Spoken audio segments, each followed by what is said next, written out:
want to come out here, or where do you want to do it? Right there's fine, David. Okay. You want me to hold this? This is, so, Mr. Hecker, this is the memo that I was telling you that we have now. This is where you describe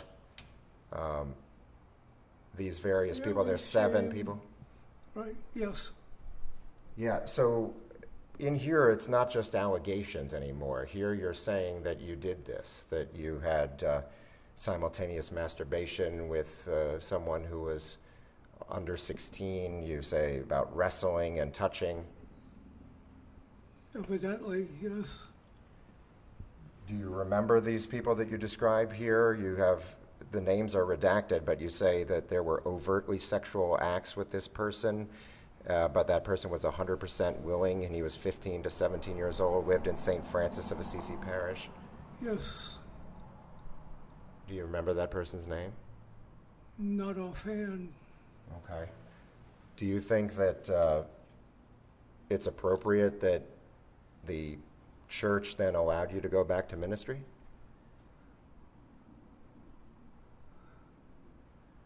Evidently, they understood that I definitely would not do anything like this again, and our church believes in repentance and changing your life around completely. So, and Jesus forgave so many sinners. So that's what we go by, is forgiveness, with the assurance that it won't happen again. And did it happen again? How many times did it happen? It didn't happen again, I can tell you that. I'm quite sure. Yeah. You also... In fact, excuse me, I made up my mind then that I would not be even with anyone underage in any circumstance. And once or twice it came close that somebody came to the door, but I was by myself, so I didn't let them in or anything like that. So I made sure, from then on to be very, very careful. And then for too long I retired from active ministry. Yeah. Do you watch child pornography? Do you remember admitting watching child pornography? This is Ramon Vargas asking if you admitted to watching child pornography.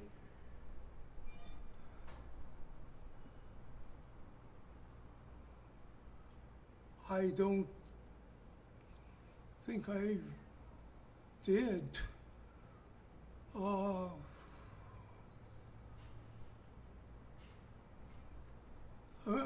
I'm not sure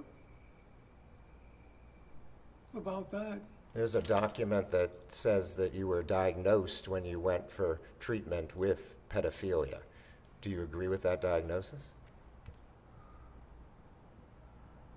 I don't know, I'm not a doctor or psychiatrist or anything like that. Do you believe the parishioners deserve to know when you admitted this in 1999 that you had done these things? I don't know. David, if you want the names over here.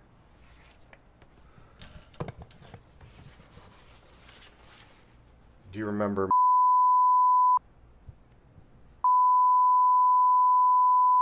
That's who you said in 1999 that you had overtly sexual acts with. You talked about mutual masturbation in the rectory.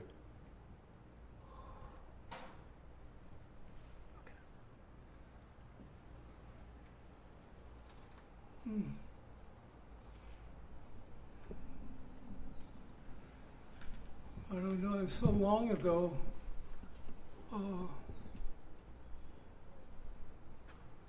Do you remember Aaron Abear? He's specifically said that you would do hernia exams on the kids who played sports and line them up. I don't know, the lady wants to put mail in our mailboxes, so. Sorry, Steve. Do you remember doing that, where kids who were playing sports, you would have them line up and give them hernia exams? I don't remember that, no. Okay. So do you think that he's not telling the truth about that, Mr. Hebert, when he says that? I don't know. Yeah. Somebody wants to get in. I don't need to. No, she's good. Oh, she's with you? Yeah. Okay. So, do you think that the church should have handled things any differently? They didn't remove you from ministry until you retired in 2002, even though you had admitted these things, and they didn't tell the public until 2018.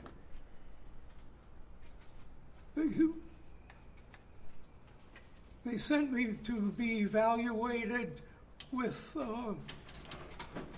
at a place in Pennsylvania, and so they sent me for, like I say, for evaluation, and the psychiatrist, psychologist, whatever there, said that that I was cleared, for ministry. So they went by that. Well, I saw that report. They said that you were diagnosed with pedophilia.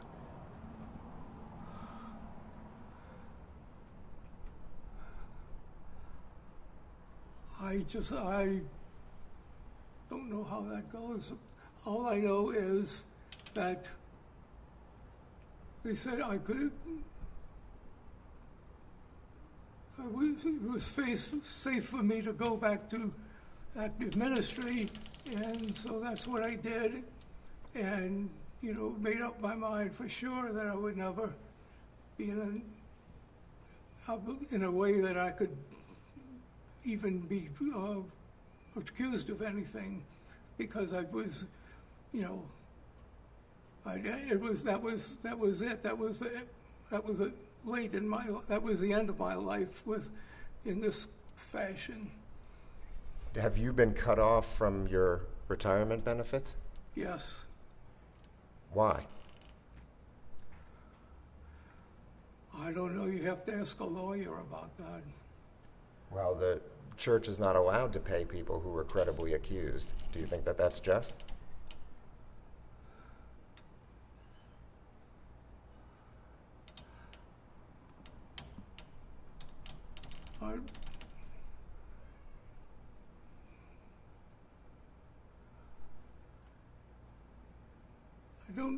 It's hard to figure out all the ins and outs and to, make a snap judgment on stuff like that. Well, this has been out there for a long time. Do you believe that the Catholic Church is doing everything it can to protect its parishioners? Oh, right now, yeah, sure. But what about back then? 1999 wasn't that long ago. But we didn't know then what we know now.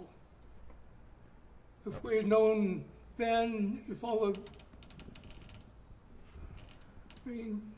this is 2023, so this isn't way back even in the 1900s, we're in a new, things are different now.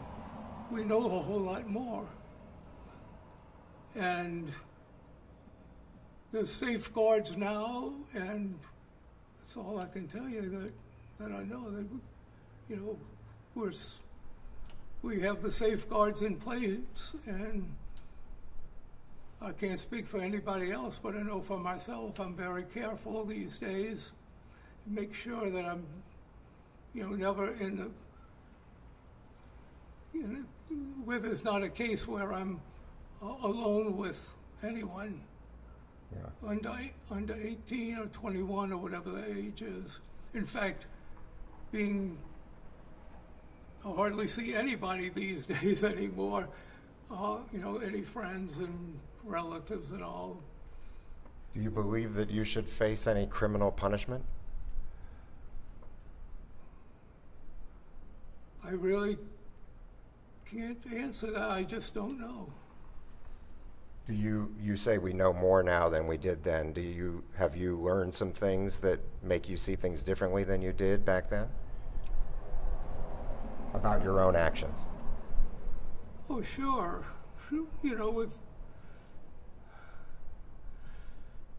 I certainly wouldn't get involved like I did. I wouldn't get involved, period.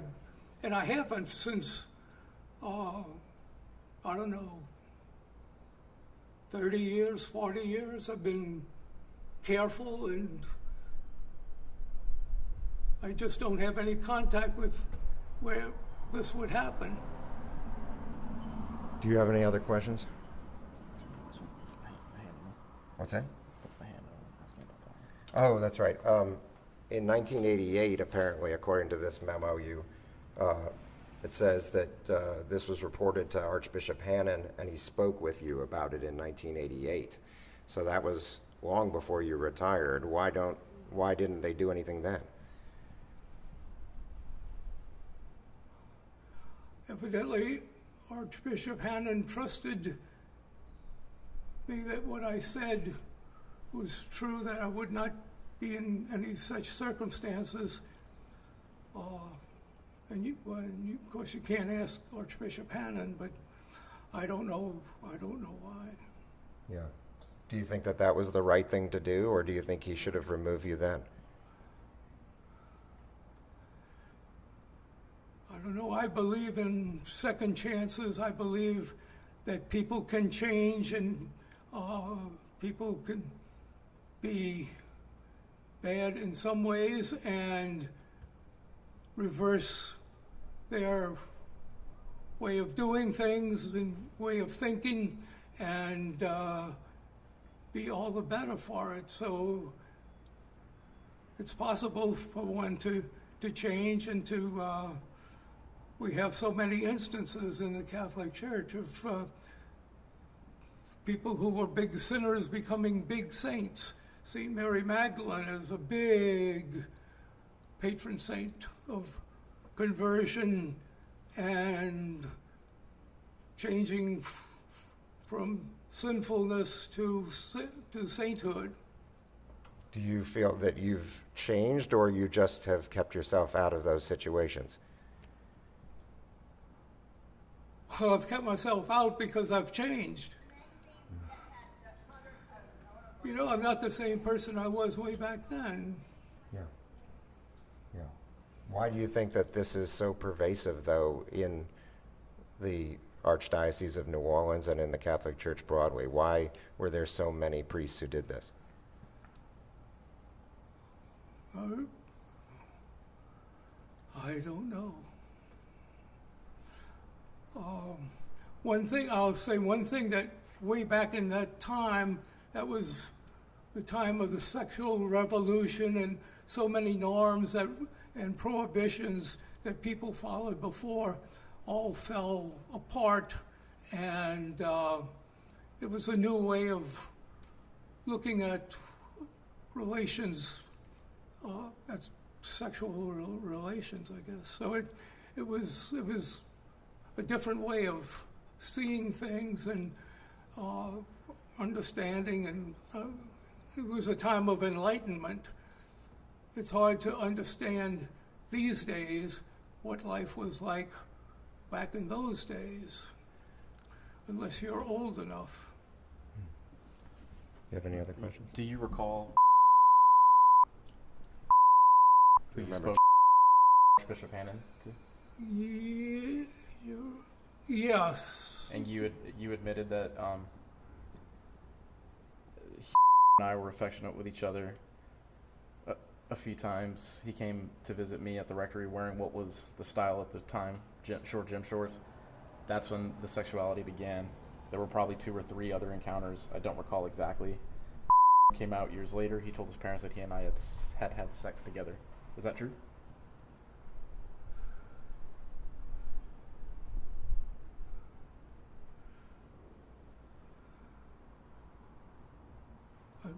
It's hard to remember from, way back then.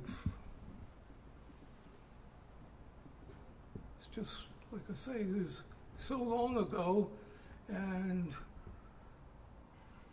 I just, it was just the past, and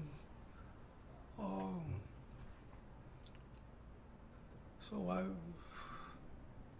I just can't say. I don't know.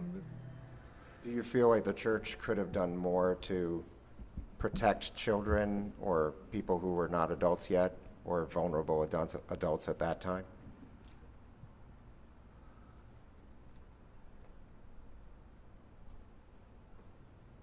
I think the church did what it could, when it understood, when everybody understood things better and differently. You know, you can always look back on the past and say, oh, I wish I'd done this differently. But at the time, it didn't occur to you, or, you know, different mentality, different way of seeing things, it's just different. But you say in here, for instance, that one of the people was willing, but he was a 15-year-old boy. Do you feel that a 15-year-old boy can be willing to have sex with an adult, particularly a priest? Right now, no. Definitely not. But why would that be different then than it is now?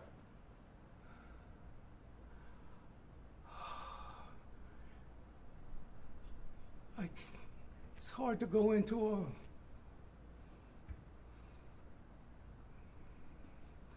a course on this. The way I see it now, I definitely understand, and I certainly would not do it now. But at the time, like I say, it was a sexual revolution, and people were saying, oh, look, we were bound all these years, all these centuries, you know, now we're free, and I fell for that. Mm-hmm. Okay. Is there anything else you want to say? No, except that there's not one chance in a million that anything like this would ever happen again, that obviously I'm truly repentant, that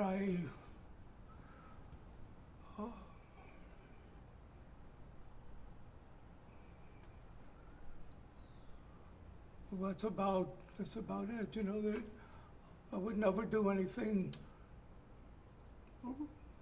like this again, for sure. Okay. Can I ask one last question? One last question. One last question. Have you choked out and raped any child? Have you choked a child until he was unconscious and then raped him? No. You deny that you ever raped anybody against their will? Yes. Okay. Thank you very much. Okay. Thank you. Thanks.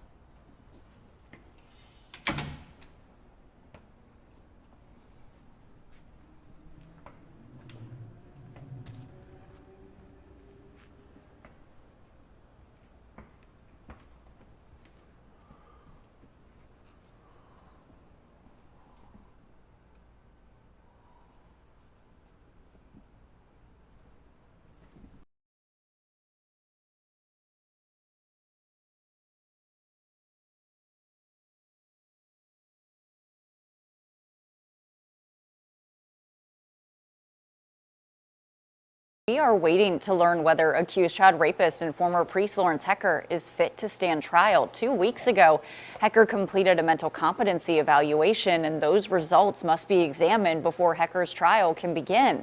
It's already been pushed back from its original start date in March. The 92-year-old is charged with rape and kidnapping for allegations that date back to the 1970s. Hecker was arrested last September and has pleaded not guilty. The mental evaluation of a 92-year-old Catholic priest, Lawrence Hecker, was delayed yet again today. Hecker's mental and physical condition, it keeps delaying his trial on aggravated rape and kidnapping charges.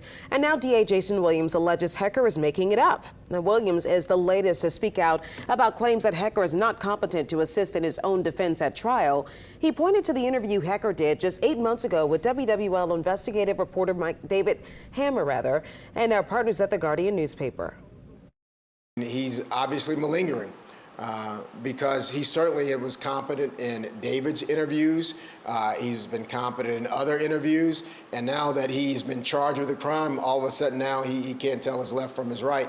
At noon in the high-profile trial of a former priest accused of rape and kidnapping. It is getting delayed again. The results of Lawrence Hecker's mental competency evaluation was supposed to be released today at criminal court, but we now know the doctor will testify on May 23rd to give those results, so about a month away. The 92-year-old is accused of choking and raping a child in the 1970s. WDSU Investigates tracked Hecker down last June with his response to us: "There is good and bad in everybody." Hecker was arrested last September. We spoke with victims and also alleged victims and Hecker's attorneys who were asked about yet another delay. And the next thing is just going to be to conduct this hearing and allow the doctors to testify as to their determination as to his competency. Do you think Hecker will be competent to stand trial? I'm not going to make that determination. That's what it is another delay. And, at this point, the passage of time only benefits Hecker and those who protected him for 60 years. And Hecker has pled not guilty. 92-year-old priest Lawrence Hecker was evaluated 2 weeks ago to see if he's mentally competent to stand trial on charges of aggravated rape, aggravated kidnapping, and more. Yeah, we were supposed to hear Hecker's mental evaluation in court today, but that now has been pushed back to May 23rd. And WWL investigator David Hammer, he interviewed Hecker in August, and he's joining us in the studio to talk about how repeated delays are really affecting this case. David? Yeah, Katie and Charisse, District Attorney Jason Williams did not mince words today. He accused Hecker of dragging out this process to avoid his rape trial. And he said our interview with Hecker just 8 months ago is proof that Hecker is competent to assist in his own defense. Retired priest Lawrence Hecker granted us an interview last August 22nd. He stood out in the sweltering heat for more than 18 minutes, answered all our questions, and admitted having sex with his students in the 1960s and 70s. He explained why, at the time, he thought it was okay for a priest to have sex with underage boys. It was a sexual revolution, and people were saying, "Oh, look, we were bound all these years, all these centuries, now we're free," and I fell for that. That interview was 8 months ago. 2 weeks after that, Hecker was arrested and charged with choking a boy unconscious in 1975 and raping him in a church office. His trial was set for January, but it keeps getting delayed. Hecker's attorneys asked for an evaluation of his mental competency. You can't try someone that's not conscious. You can't try someone that can't assist their counsel with their defense. Hecker was evaluated by forensic psychiatrists for about 30 minutes on April 4th. The court was supposed to hear testimony on their evaluation today, but the report wasn't actually delivered until this morning. And when do we expect to see that or have testimony on it? I believe the date we selected was May 23rd. The alleged victim's attorney decried yet another month-long delay. I mean, he is incredibly frustrated. And, these are the issues that thwart individuals who have been victims of sexual assault, especially as children, from coming forward and then coming forward later in life. And District Attorney Jason Williams says he, too, is frustrated. The court should not view that as real. They should see it for the malingering that it is, and we should get a trial date. And we should be able to move forward with his prosecution so that he can spend the rest of his life in jail for the crimes he committed. Now, we've posted our full 18-minute interview with Hecker on our website, WWLTV.com, so you can judge Hecker's mental acuity for yourself, at least as it was 8 months ago. Williams told us his prosecutors would bring every piece of evidence they have to the hearing May 23rd to try to prove Hecker is competent to stand trial.